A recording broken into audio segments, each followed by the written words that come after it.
ኡስታዝ አቡ ሃይደር የ51 ደቂቃ ዩቲዩብ አለች አሁን አቡ ሃይደር ብለህ ብትገባ አንድ 51 ደቂቃ አለች ስለ ክርስቶስ እውነት ክርስቶስ ማን ነው ምትላለች እና ያቺን 51 ደቂቃ ነው የመጀመሪያ ቀን ያዳመጥኳተኝ በመጽሐፍ ቅዱስ በባይብልም በቁርአንም ያደረገ ስለ ኢየሱስ ክርስቶስ በጣም ከፍተኛ የሆነ ትምህርት ያስተምር ነበር እና ያንዳንዱ ነገር አምላክ የማይሆንበትን መንገድ እና እኔ እሱ ከሚይዛቸው የሱ የሚጠቅሳቸውን ጥቅሶች በወረቀት እየጻፍኩ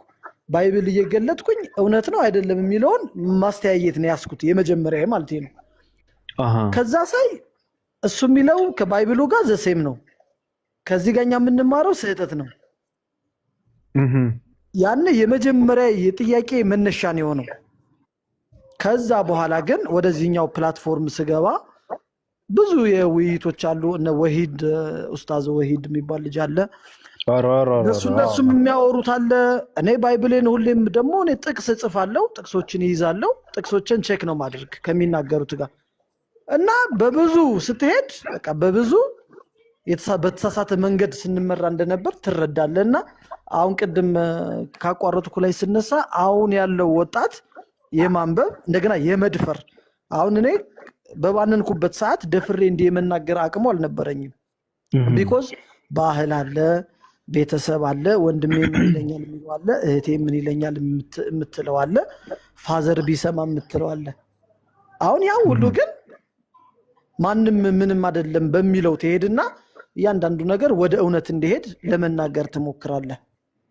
እና አሁን ማያቸው ቲክቶክ ላይ ዩቲዩብ ላይ ብዙ ሰዎች ይወጡ ነው ብዙ ሰዎች ባይብሉን አንበው በቃ ፎልስ እንደሆነ